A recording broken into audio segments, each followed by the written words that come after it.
जय हिंद दोस्तों, कैसे हैं आप सब। आई होप आप सभी अच्छे होंगे और आपकी प्रिपरेशन भी शानदार तरीके से चल रही होगी। दोस्तों आज हम डिस्कस करने वाले हैं आप सभी के साथ मैनेजमेंट का ये पार्ट 4 आज हम करने वाले हैं और आप सभी इस वीडियो को लास्ट तक देखिएगा और सभी क्वेश्चंस को अच्छे से प्रिपेयर कर लीजिए। और जो हमारा नेक्स्ट वीडियो आने वाला है ना, हम सभी टॉपिक से जितने भी स्टेटमेंट वाले हैं आपके वो फैक्ट हम देखेंगे, तो जिससे कि आपके सभी स्टेटमेंट एक बार आपके रिवाइज हो जाएंगे, क्योंकि अब आगे आने वाली शिफ्टों में आपके स्टेटमेंट से भी क्वेश्चन पूछे जाएंगे कि कौन सा कथन किसके द्वारा कहा गया है। ठीक है, तो ये आपको नेक्स्ट वीडियो में मिलने वाला है। और आज हम जितने भी इंपॉर्टेंट अभी ये भी हमारी सीरीज चल रही है, ये भी आप सभी देखते चले। चलिए शुरुआत करते हैं। सबसे पहला जो यहाँ पे इंपॉर्टेंट स्टेटमेंट है आप सभी के सामने, कि आप ध्यान रख सकते हैं। वैसे अगर हम देखें तो इतना ज़्यादा इंपॉर्टेंट यानी कि आपके नहीं बनता है, पर क्योंकि थोड़ा सा ज़्यादा स्टेटमेंट पूछा गया यहाँ पे, तो आप इसे एक शॉर्ट वे में मैं समझाता हूँ आप सभी को। यहाँ पे क्या बोला गया कि जो मानव संसाधन प्रबंधन है, ये प्रबंधन नीति, प्रक्रियाओं व कार्यवाहियों का एक विशिष्ट क्षेत्र है, जिसके अंतर्गत एक कार्य संगठन में व्यक्तियों का प्रबंधन शामिल होता है। और यह कथन किसका है, तो याद रखना है कैथ सूशन का। किसका कथन है ये? कैथ सूशन का ये कथन है कि मानव प्रबंधन, जो मानव संसाधन प्रबंधन है, प्रबंधन नीति, प्रक्रिया और कार्यवाहियों का एक विशिष्ट क्षेत्र है और जिसके अंतर्गत एक कार्य संगठन में व्यक्तियों का प्रबंधन शामिल होता है। तो ये कथन किसका है आपसे पूछा गया, तो आपको याद रखना है कैथ सूशन का। किसका कथन है? कैथ सूशन का कथन है आपके ये। ठीक है, नेक्स्ट क्वेश्चन कीजिएगा। एक उपक्रम में मानवीय तत्वों को विकसित व प्रतिबंधित करने की प्रक्रिया। एक उपक्रम में मानवीय तत्वों को विकसित व प्रतिबंधित करने की जो प्रक्रिया क्या कहलाती है, तो आपको याद रखना है मानव संसाधन प्रबंधन कहलाती है। याद रखिएगा, एक उपक्रम के मानवीय तत्वों को विकसित व प्रतिबंधित करने की जो प्रक्रिया होती है क्या कहलाती है, तो आप सभी को याद रखना है मानव संसाधन प्रबंधन कहलाती है।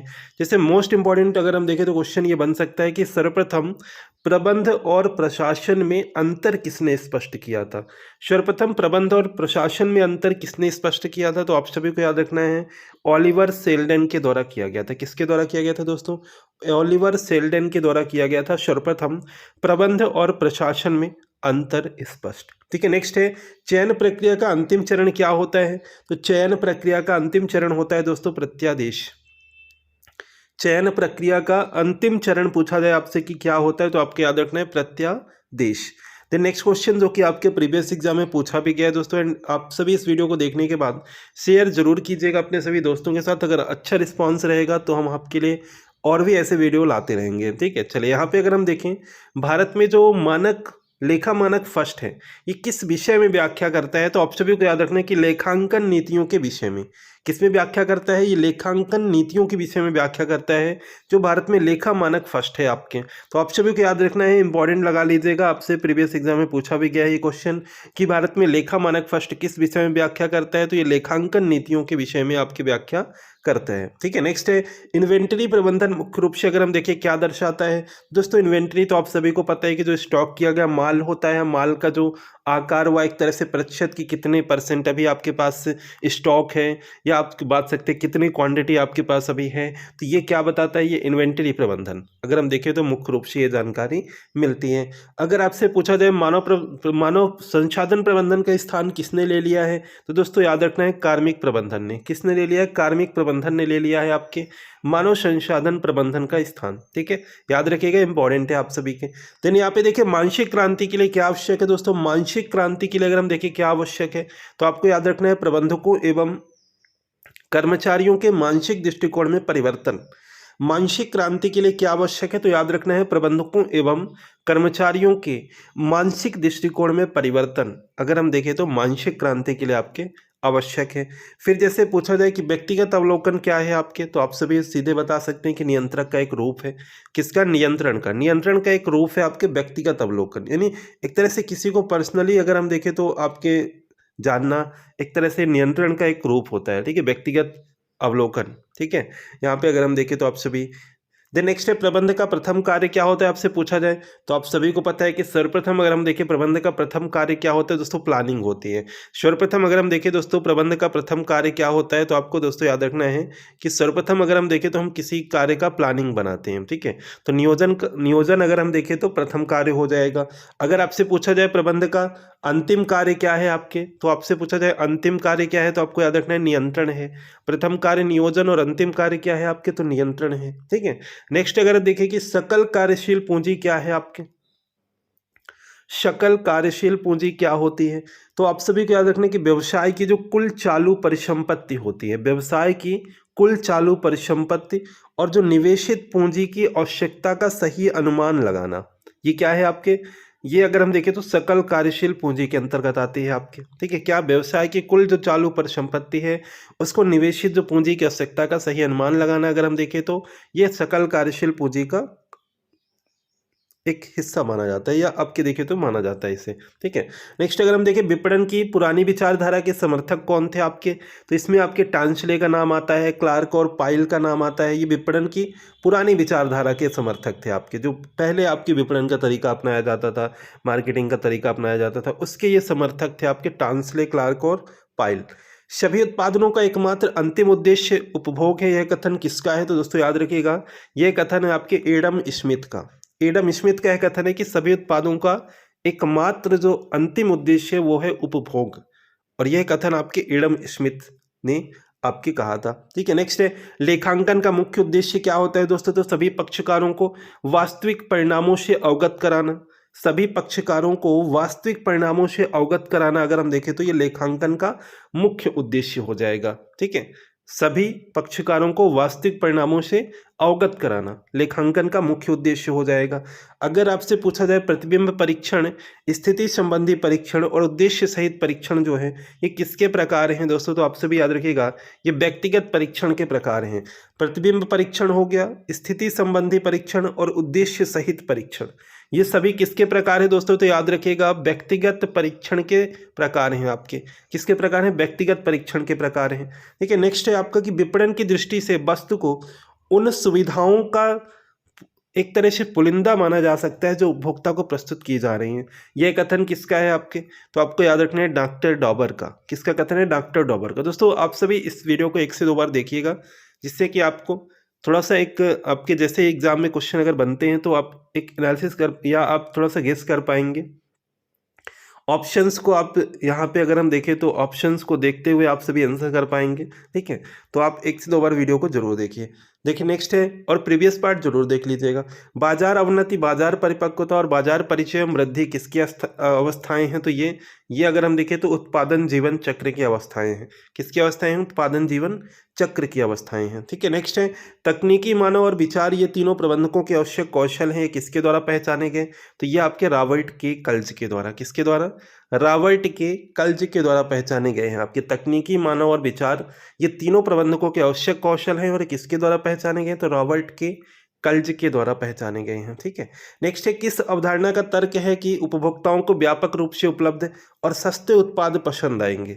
ये किसका आपके एक तरह से किस अवधारणा का तर्क है, तो देखिए दोस्तों विपणन अवधारणा का। विपणन ही मार्केटिंग जो आपका एक प्लान कहता है कि इसका जो एक तर्क है कि उपभोक्ता जो है आपके उनको व्यापक रूप से उपलब्ध जो सस्ते उत्पाद हैं, सस्ते प्रोडक्ट अगर हम देखें तो पसंद आएंगे। तो एक ये विपणन अवधारणा का अगर हम देखें तो तर्क है आपके।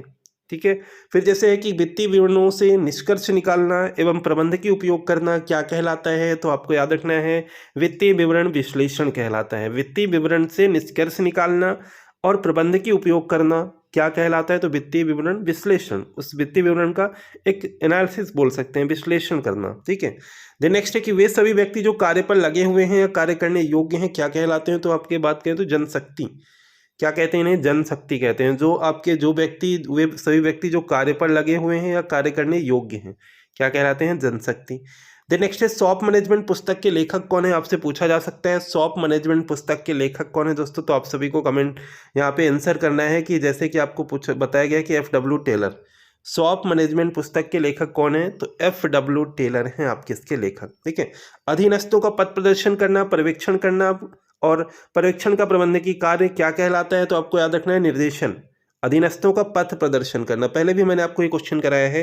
ठीक है, पथ प्रदर्शन करना एक तरह से आप बोल सकते हैं कि मार्ग दिखाना किसी को आपके, तो उन्हें अगर हम देखें तो क्या होता है, निर्देशन क्या कहलाता है आपका, ये निर्देशन कहलाता है। नियोजन का घनिष्ठ संबंध किस प्रक्रिया से है, तो आपकी बौद्धिक प्रक्रिया से है। नियोजन का घनिष्ठ संबंध किस प्रक्रिया से है, तो आपको याद रखना है बौद्धिक प्रक्रिया से है। जैसे ये आपका स्टेटमेंट हो गया, सिद्धांत सत्य का एक आधारभूत वक्तव्य होता है जो विचार या कार्यक्रम का मार्गदर्शन करता है। तो यह कथन किसका है, तो आप सभी को याद रखना है जॉर्ज आर टेरी का। किसका कथन है दोस्तों, ये जॉर्ज आर टेरी का कथन है। सिद्धांत सत्य का एक आधारभूत वक्तव्य होता है जो विचार या कार्यक्रम का मार्गदर्शन करता है, और यह कथन किसका है, तो आपको याद रखना है जॉर्ज आर टेरी का कथन है। आपके किसका है, जॉर्ज आर टेरी का कथन है। एक बिजनेस कंपनी द्वारा इंटरनेट के माध्यम से उत्पादों का प्रचार करना क्या कहलाएगा, तो आपको याद रखना है ऑनलाइन विपणन। एक बिजनेस कंपनी द्वारा, अब आप सभी सिर्फ इतना देखिए, इंटरनेट के माध्यम से यदि कोई उत्पाद का प्रचार प्रसार करेगा तो क्या कहलाएगा, तो एक ऑनलाइन विपणन कहलाएगा। ठीक है, ऑनलाइन मार्केटिंग कहलाएगा। शक्ति का अधीनस्थों में विभाजन क्या कहलाता है, तो दोस्तों शक्ति पृथक्करण कहलाता है। शक्ति का अधीनस्थों में विभाजन क्या कहलाता है, तो शक्ति पृथक्करण कहलाता है। प्रशिक्षण का संबंध किससे होता है, तो किसी विशिष्ट कार्य ज्ञान से संबंधित है। आपके प्रशिक्षण का अगर हम देखें संबंध किससे है, तो आपको याद रखना है किसी विशिष्ट कार्य ज्ञान से संबंधित है आपका प्रशिक्षण। ठीक है, ट्रेनिंग क्या होता है, ट्रेनिंग का संबंध किससे होता है, किसी भी विशिष्ट कार्य, किसी भी विशेष कार्य से संबंधित होता है। सभी में आपके देखें तो एक तरह से प्रशिक्षण दिया जाता है। आपके संगठन में मुख्य फैसले किसके द्वारा लिए जाते हैं, तो आपको याद रखना है जो टॉप लेवल मैनेजमेंट, जो आपके उच्च प्रबंधक होते हैं, शीर्ष प्रबंधक जो होते हैं, मुख्य फैसले तो वही लेंगे ना आपके जो शीर्ष लेवल पे होंगे। ठीक है, मध्य वाला तो ले नहीं सकता है, निम्न वाला तो लेगा नहीं, निम्न से ऊपर मध्य, मध्य से ऊपर उच्च, शीर्ष प्रबंधक वाला जो होगा ना आपके मुख्य फैसले लेता है किसी भी संगठन के। नेक्स्ट है प्रतिभूतियों का देय मूल्य जब संपत्तियों के चालू मूल्य से अधिक हो। प्रतिभूतियों का देय मूल्य जब संपत्तियों के चालू मूल्य से अधिक हो तो कौन सी स्थिति कहलाती है दोस्तों, तो याद रखिएगा यह कहलाती है अति पूंजीकरण। कौन सी स्थिति कहलाती है, अति पूंजीकरण कहलाती है। तो प्रतिभूतियों का देय मूल्य जब संपत्तियों के चालू मूल्य से अधिक हो तो कौन सी स्थिति कहलाएगी, तो अति पूंजीकरण कहलाएगा। किसी भी कार्य को सुचारू रूप से पूर्ण करने के लिए क्या आवश्यक होता है, तो प्रबंधन आवश्यक होता है दोस्तों। किसी भी कार्य को सुचारू रूप से अगर पूर्ण करना है तो उसके लिए अगर हम देखें क्या आवश्यक होता है, तो प्रबंधन आवश्यक होता है। याद रखिएगा, जैसे कि आपसे पूछा गया पूर्वदत्त व्यय क्या होता है, तो दोस्तों याद रखिएगा चालू परिसंपत्ति होती है। पूर्वदत्त व्यय क्या होता है, तो चालू परिसंपत्ति होती है आपकी। ठीक है, आपको मैंने पहले भी क्वेश्चन कराया था कि बंध पत्र किस प्रकार की देनदारी है, जो बॉन्ड एक तरह से कह सकते हैं, तो ये आपके दीर्घकालीन देनदारी होती है। दीर्घकालीन देनदारी होती है आपके बंध पत्र। किस प्रकार की देनदारी है, तो दीर्घकालीन देनदारी होती है। मोस्ट इंपॉर्टेंट क्वेश्चन है, आपके प्रीवियस शिफ्ट में पूछा भी गया है कि हेनरी फ्योल द्वारा प्रबंध के कितने सिद्धांत प्रतिपादित किए गए हैं, तो आपको याद रखना है 14।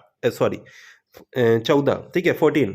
हेनरी फ्योल द्वारा अगर हम देखें तो प्रबंध के कितने सिद्धांत प्रतिपादित किए गए, तो 14 सिद्धांत आपके देखें तो प्रतिपादित किए गए। ठीक है, 14 अगर हम देखें इनके जो फंडामेंटल अगर हम देखें एक तरह से आपके प्रतिपादित किए गए हेनरी फ्योल के द्वारा। ठीक है, निर्देशन का मुख्य तत्व कौन सा होता है, तो आपको याद रखना है अभिप्रेरणा, नेतृत्व और संप्रेषण। निर्देशन का मुख्य तत्व कौन कौन से होता है, तो अभिप्रेरणा हो गया, नेतृत्व हो गया और संप्रेषण हो गया। ये निर्देशन के मुख्य तत्व हो जाएंगे। बाजार अनुसंधान किसका कार्य होता है दोस्तों, याद रखिएगा बाजार अनुसंधान विपणन प्रबंधन का कार्य होता है। किसका कार्य होता है, विपणन प्रबंधन का कार्य होता है बाजार अनुसंधान। ठीक है, किसका कार्य है, विपणन प्रबंधन का कार्य है। साक्षात्कार किसका हिस्सा होता है दोस्तों, तो साक्षात्कार जो है ना भर्ती प्रक्रिया का हिस्सा है। इंटरव्यू किसका हिस्सा होता है, भर्ती प्रक्रिया का। ठीक है, किसी भी संस्था में आप जॉब करने जाएंगे तो आपसे इंटरव्यू लिया जाता है, तो भर्ती प्रक्रिया का एक हिस्सा होता है। नियंत्रण प्रबंध का कौन सा कार्य है, तो देखिए दोस्तों नियंत्रण अभी मैंने आपको बताया कि प्रबंध का जो अंतिम कार्य होता है ना, वो मैंने आपको बताया कि अंतिम कार्य जो होता है वो आपका होता है आपका नियंत्रण। ठीक है, तो नियंत्रण प्रबंध का कौन सा कार्य है, तो आपके अंतिम कार्य होता है।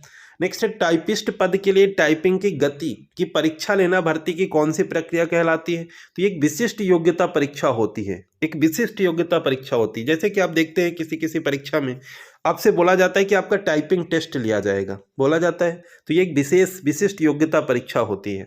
यही तो आपको बताना था। अगला है कि नेता द्वारा प्रतिनिधित्व किए जाने वाले समूह के अन्य सदस्य क्या कहे जाते हैं।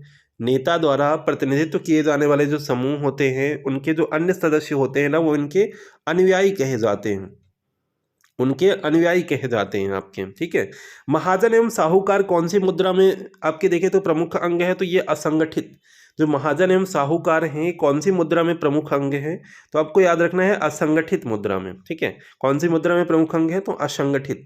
श्रमिकों को उत्साह के साथ कार्य करने को प्रेरित करना क्या कहलाता है दोस्तों, याद रखिएगा, श्रमिकों को उत्साह के साथ कार्य करने के लिए प्रेरित करना क्या कहलाता है, तो यह कहलाता है अभिप्रेरणा। क्या कहलाएगा, अभिप्रेरणा कहलाएगा। श्रमिकों को, जो आपके कर्मचारी होंगे आपके संस्था में, उन्हें उत्साह के साथ यदि कार्य करने को आप प्रेरित करेंगे तो क्या कहलाएगा, अभिप्रेरणा कहलाएगा, ठीक है। मोटिवेशन उन्हें आप दे रहे हैं। चलिए नेक्स्ट है, निष्पादन की माप के लिए किस मापदंड का सहारा लिया जाता है, तो आपको याद रखना है कार्यमान का, ठीक है। निष्पादन की माप के लिए अगर हम देखें किस मापदंड का सहायता लिया जाता है, तो कार्यमान का। जैसे पदसोपान किसकी महत्वपूर्ण विशेषता है, तो ये प्रशासकीय संगठन की महत्वपूर्ण विशेषता है। पदसोपान किसकी महत्वपूर्ण विशेषता है, तो ये प्रशासकीय संगठन की महत्वपूर्ण विशेषता है। जब कंपनी की आय अनिश्चित हो, जब कंपनी की आय अनिश्चित हो तथा उसका पूर्व अनुमान लगाना कठिन हो, तो कौन से अंशों का निर्गमन करना चाहिए, तो साधारण अंशों का, ठीक है। जब कंपनी की आय क्या हो, अनिश्चित हो, इनकम जो है आपके, यानी अगर हम देखें तो एक तरह से अनिश्चित है, उसका पूर्व अनुमान लगाना कठिन हो, तो कौन से अंशों का निर्गमन करना चाहिए, तो साधारण अंशों का निर्गमन करना चाहिए, ठीक है। नेक्स्ट है, तुलन पत्र बैलेंस शीट में ख्याति को किस तरह प्रकट किया जाता है। अब देखिए ख्याति मैंने आपको बताया था कि अगर हम बात करें तो ये एक इंटेंजिबल एसेट होता है, इंटेंजिबल परिसंपत्ति के रूप में एसेट किया जाएगा, ठीक है। किसी की गुडविल अगर हम देखें ये टेंजिबल नहीं है आपके, यानी अगर हम बात करें तो इंटेंजिबल है, अमूर्त परिसंपत्ति होती है, ठीक है। तो ये एक इंटेंजिबल है। निजीकरण किसका उपाय होता है, तो ये सार्वजनिक क्षेत्र के उद्योगों का विनिवेश, सार्वजनिक क्षेत्र के उद्योगों का विनिवेश अगर हम देखें तो ये निजीकरण अगर हम देखें तो इसका उपाय है आपके। सम विच्छेद विश्लेषण क्या होता है, तो एक नियंत्रण तकनीक होती है। सम विच्छेद विश्लेषण क्या होता है, तो एक नियंत्रण तकनीक होती है। गैर वित्तीय प्रेरणा कैसी होती है आपकी, तो गैर वित्तीय प्रेरणा जो होती है वो मानसिक होती है। गैर वित्तीय प्रेरणा जो होती है दोस्तों वो आपके मानसिक होती है। कैसी होती है, मानसिक होती है। नेतृत्व किसका स्रोत है दोस्तों, तो नेतृत्व जो है ना आपके, नेतृत्व अगर आपसे पूछा जाए दोस्तों किसका स्रोत है, तो नेतृत्व एक अभिप्रेरणा का स्रोत है। किसका स्रोत है दोस्तों, अभिप्रेरणा का स्रोत है आपके नेतृत्व, ठीक है। द नेक्स्ट है, नियोजन नियंत्रण का कौन सा पक्ष होता है, तो नियोजन जो होता है नियंत्रण का व्यवहारिक पक्ष होता है। नियोजन जो होता है नियंत्रण का कैसा पक्ष होता है, अगर आपसे पूछा जाए तो ये व्यवहारिक पक्ष होता है, ठीक है। द नेक्स्ट है, जब एक ही स्तर पर कार्यरत अधिकारियों के मध्य सूचनाओं का विनिमय होता है तो कौन सा संप्रेषण कहलाता है। जब एक ही स्तर पर होगा तो समतल होगा।